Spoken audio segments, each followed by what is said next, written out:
আসসালামু আলাইকুম রহমতুল্লাহ। আউযুবিল্লাহি মিনাশ শাইতানির রাজীম। বিসমিল্লাহির রহমানির রহিম। ওয়ালাকাদ ইয়াসসারনাল কুরআনা লিযিকরি ফাহাল মিন মুদ্দাকির। সাদাকাল্লাহুল আযীম। আলহামদুলিল্লাহ। এক বোন জানতে চেয়েছেন যে পড়া কীভাবে তাড়াতাড়ি মুখস্থ করা যায়, সেটাকে দূরে রাখা যায় এবং কি রেজাল্ট কীভাবে ভালো করা যায় সে বিষয়ে একটু তিনি জানতে চেয়েছেন। প্রথমত হচ্ছে যে পড়াটা আমি পড়ব, যে পড়াটাকে আমি মুখস্থ করব, সেই পড়াটাকে আগে কয়েকবার রিডিং পড়ে নেওয়া। তারপর হচ্ছে ওই পড়াটাকে ভালোভাবে বোঝা, কি বিষয় এই লেখাটা রয়েছে, কি বিষয় সম্পর্কে আমি পড়তে যাচ্ছি, সেই বিষয়টাকে ভালোভাবে নিজে অনুধাবন করা।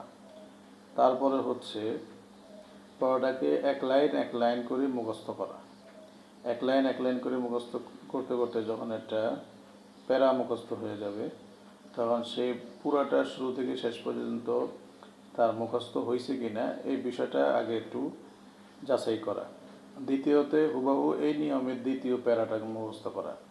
দ্বিতীয় প্যারা মুখস্থ হওয়ার পরে প্রথম প্যারা দ্বিতীয় প্যারা দুটোটা একসাথে করা। এইভাবে সম্পূর্ণ পড়াগুলোকে নিজের আয়ত্ত করা, নিজে মুখস্থ করে নেওয়া। এমনকি একটা বিষয়ে পড়া শেষ হওয়ার পরে আরেকটা বিষয় যখন আমরা পড়ব, ওই বিষয়টাও হুবহু এই নিয়মে পড়ব। পড়ার পরে প্রথম যে বিষয়টা আমি পড়েছি সেই বিষয়টা আমার মনে আছে কি না, দ্বিতীয়তে যে বিষয়টা আমি পড়ছি সেই বিষয়টা আমার মনে আছে কি না। এইভাবে প্রত্যেকটা বিষয় প্রত্যেকদিন যে যে বিষয়গুলো আমাদের পড়া হয়, স্কুল হোক মাদ্রাসা হোক, প্রত্যেক দিন যে ক্লাসগুলো আমার হয়, দিন শেষে রাতে আমার সেই সবগুলো বিষয়ে পড়া আমার আয়ত্ত আসছে কি না, আমার মুখস্থ হয়েছে কি না, সেটাকে নিজে একসাথে খেয়াল করা। মাঝে মাঝে পড়ার পড়ার মাঝে মাঝে একটু বোরিং লাগলে তখন একটু একটু কিছুক্ষণ রেস্ট করা, যে আমি পিছনে যে পড়াগুলো পড়ছি সেই পড়াগুলো আমার মনে আছে কি না একটু যাচাই করে নেওয়া। তারপরে পরের দিন আবার ক্লাসে যাওয়ার সময় সে পড়াগুলোকে একটু রিভিশন দিয়ে যাওয়া। তখন দেখা যাবে যে একটা ছাত্র একটা ছাত্রীর দেখা যাবে যে তার মন মেজাজটা ভালো থাকবে, তার মনটা আনন্দ লাগবে যে আমার পড়াটা তো আমার মুখস্থ আছে। যে বাচ্চার পড়া মুখস্থ থাকে সে বাচ্চা ক্লাসের মধ্যে একরকম আগ্রহের সাথে মনোযোগের সাথে তার ক্লাসটা হয়। যার পড়া মুখস্থ থাকে না তার মাঝে সবসময় একটা ভয় ভীতির কাজ সবসময় করতে থাকে, এবং টিচার তাকে কোন সময় পড়া জিজ্ঞাসা করে বসবে, যার কারণে দেখা যায় সে একটু নত হয়ে থাকে। আর যার পড়া মুখস্থ থাকে সে বুক টান টান করে সে ক্লাসের মাঝে বসে থাকে। এইভাবে সে যখন পুরোটা সপ্তাহ যখন তার পড়া শেষ হবে, বৃহস্পতিবার শুক্রবার শনিবার আসলে যে ছুটির দিনটা থাকে, পুরা সপ্তাহে যে পড়াগুলো পড়া হয়েছে পুরা সপ্তাহে পড়াগুলো রিভিশন দেওয়া।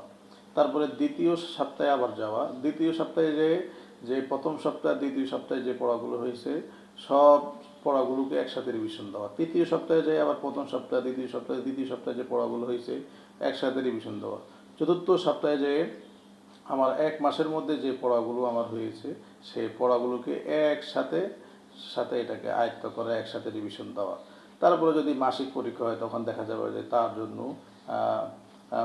পড়াগুলো তো তার আগের থেকে আয়ত্তে আছে, পড়াগুলো তার আগের থেকে মুখস্থ আছে। ওই সময়তে দেখা যাবে যে যে পড়া যে পরীক্ষার জন্য সে যে প্রস্তুতি নিচ্ছে, প্রস্তুতি নেওয়ার ক্ষেত্রে কী কী প্রশ্নগুলো আসতে পারে, মাঝে মাঝে লেখা কী পরিমাণ সময় লাগতে পারে। এইভাবে যখন একটা বাচ্চা যখন সারা মাসের পড়াগুলো যখন একসাথে যখন সে একটু একটু করে যখন সে আয়ত্তে তার নিয়ে আসবে, তখন দেখা যাবে পুরো বইটা শেষ হয়ে গেলেও দেখা যাবে যে তার জন্য রেজাল্ট ভালো করার জন্য তার জন্য সহজ হবে। আর সে যদি এই পদ্ধতিতে যদি না পড়ে তখন দেখা যাবে যে তার জন্য রেজাল্ট ভালো করা কিছুতেই সম্ভব না। সে স্কুলে পড়ুক বা মাদ্রাসায় পড়ুক, দেখা যাবে যে তার জন্য পুরা সপ্তাহের পড়াটা তার আয়ত্তে না থাকার কারণে, পুরা মাসের পড়াটা তার আয়ত্তে না থাকার কারণে দেখা যায় যে তার ওই পরীক্ষা যখন আসে তখন তার নতুন করে তার আবার এটাকে মুখস্থ করতে হয়। আমার উস্তাদ হজরত মাওলানা এহতেশামুল হক সাহেব জামিলুল মাদ্রাসা যখন আমরা পড়েছিলাম তাইসির জামাতে, তখন হুজুর আমাদেরকে এইভাবে সাপ্তাহিক পড়াকে শুক্রবার দিন পড়ার জন্য খুব জোর জোর তাকিদ করতেন। এমনকি প্রত্যেক মাসে কী পরিমাণ পড়া হয়েছে সেটার উপরে হুজুর একটা পরীক্ষা নিতেন, এটার জন্য আমাদেরকে একটা চাপ সৃষ্টি করতেন। এভাবে দেখা যেত যে আলহামদুলিল্লাহ যারা আমরা একসাথে পড়েছি সবার মাঝে এই বিষয়টা দেখা গেল যে আগ্রহের সাথে অনেকে চেষ্টা করতো, অনেকে একটু অবহেলা করতো। বিষয় হচ্ছে যে এইভাবে আমরা আমাদের সন্তানদেরকে আমরা আমরা পড়ালেখা করানোর জন্য চেষ্টা করব।